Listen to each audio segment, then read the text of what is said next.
Selon le ministère russe de la Défense, Kiev préparait une provocation impliquant le meurtre de civils ukrainiens dans le but de saboter la rencontre entre Vladimir Poutine et Donald Trump.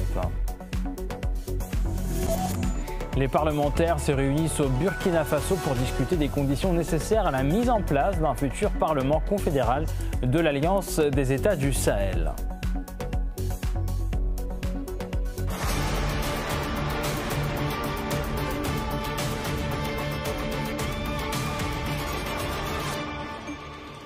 Bonsoir à toutes et à tous et bienvenue dans cette nouvelle demi-heure d'information sur RT en français depuis Moscou.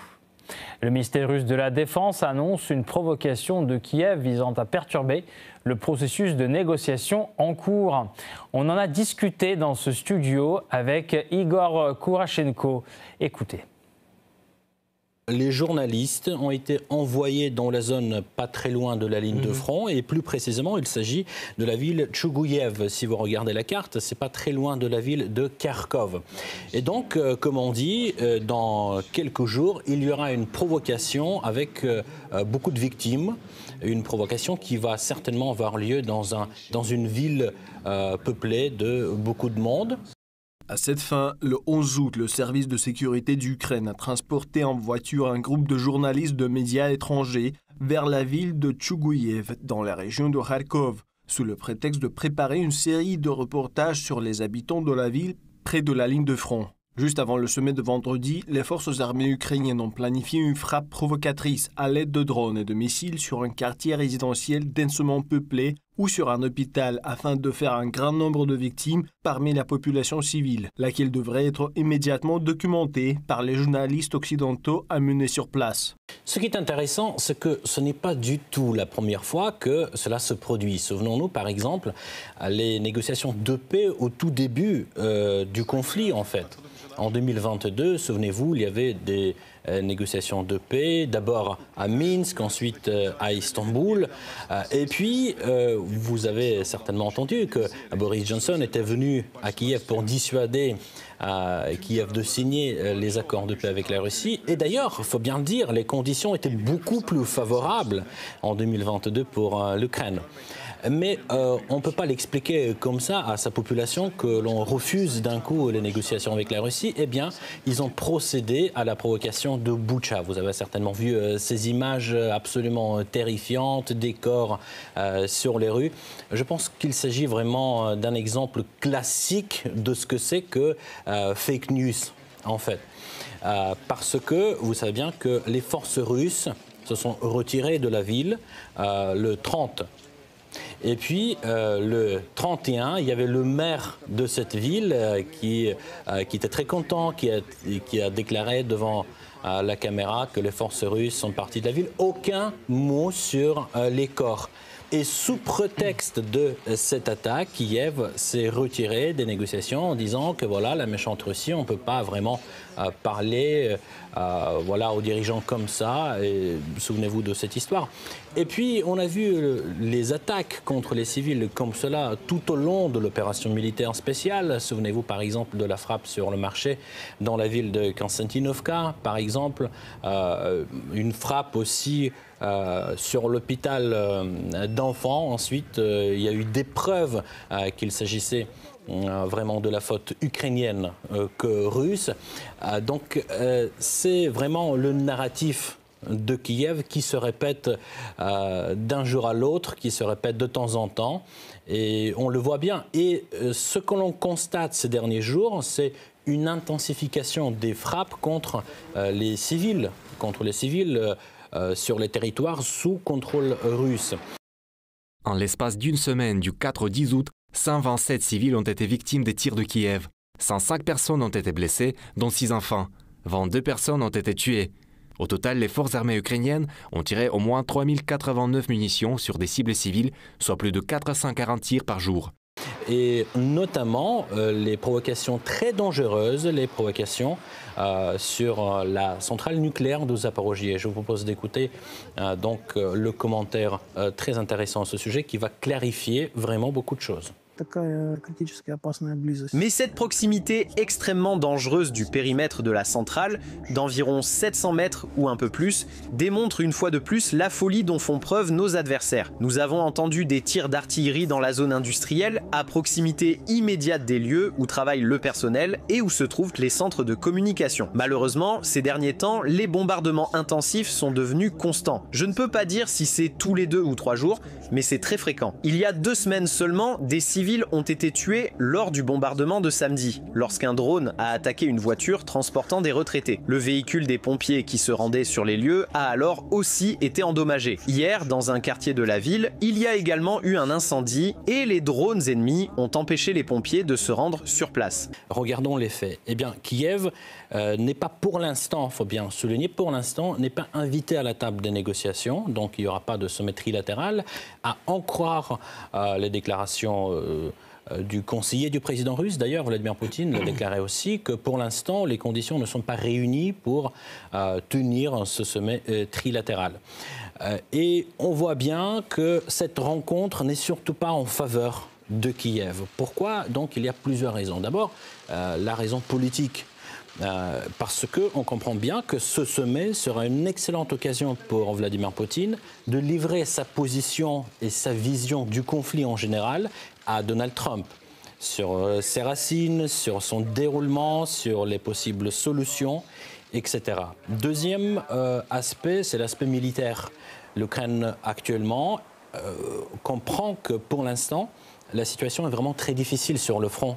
On voit bien que l'armée russe avance sur toute la ligne de front, notamment dans les régions du nord de l'Ukraine, mais aussi, vous savez, récemment, la Russie a libéré Tchassov Yar. Maintenant, la pression s'intensifie sur la ville de Konstantinovka. Et ensuite, à l'horizon, on aura Kramatorsk et Slaviansk.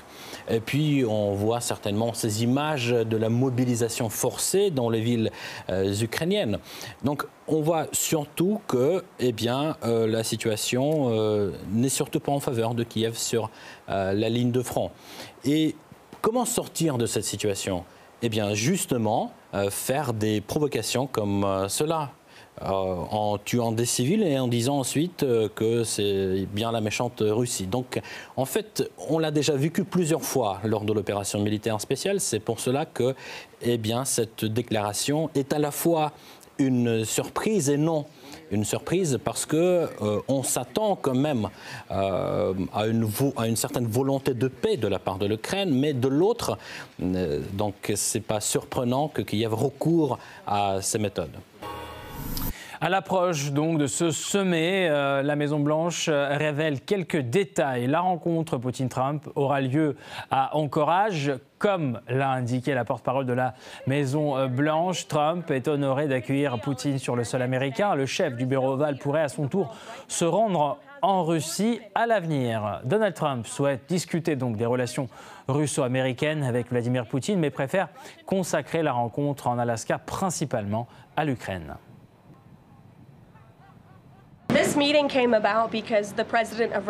Cette rencontre a été organisée parce que le président russe a demandé au président américain de le rencontrer par l'intermédiaire de son envoyé spécial Steve Witkoff, qui, comme vous le savez tous, s'est rendu en Russie pour s'entretenir avec Poutine à sa demande. Le président a donc consenti à cette rencontre à la demande du président Poutine. L'objectif de cette rencontre pour le président est de mieux comprendre comment nous pouvons mettre fin à cette guerre. Hier, depuis cette tribune, le président a déclaré qu'il espérait qu'une rencontre trilatérale avec les 3 présidents puisse avoir lieu dans l'avenir afin de mettre fin à ce conflit. Les préparatifs du sommet entre Donald Trump et Vladimir Poutine vont bon train, tandis que Kiev intensifie ses frappes sur les zones civiles russes et renforce sa campagne de pression diplomatique avec le soutien indéfectible de Bruxelles. La perspective d'un sommet entre Donald Trump et Vladimir Poutine refait surface et Kiev y réagit par une série de provocations virulentes, déclenchant une vague de frappes intensifiées sur des zones civiles russes. Le nombre de localités touchées par les forces ukrainiennes est passé de 50 à environ 130 depuis l'annonce de ces pourparlers potentiels. En l'espace d'une semaine, du 4 au 10 août, 127 civils ont été victimes des tirs de Kiev. 105 personnes ont été blessées, dont 6 enfants. 22 personnes ont été tuées. Au total, les forces armées ukrainiennes ont tiré au moins 3089 munitions sur des cibles civiles, soit plus de 440 tirs par jour. Ces agressions sinistres et inhumaines des nazis s'étendent sur un large territoire. De toute évidence, Kiev, soutenu sans faille par les dirigeants européens, tente désespérément de provoquer la situation afin d'influencer le processus de règlement ukrainien à la veille du sommet entre les présidents. Parallèlement, le chef du régime de Kiev continue de demander énergiquement à la communauté internationale de faire pression sur la Russie. Selon Zelensky, l'ensemble des attaques contre la population civile et les sanctions ne sont rien d'autre qu'une tentative d'atteindre la paix par la force. Nous discutons tous ensemble des questions relatives à la sécurité de l'Ukraine et de l'Europe.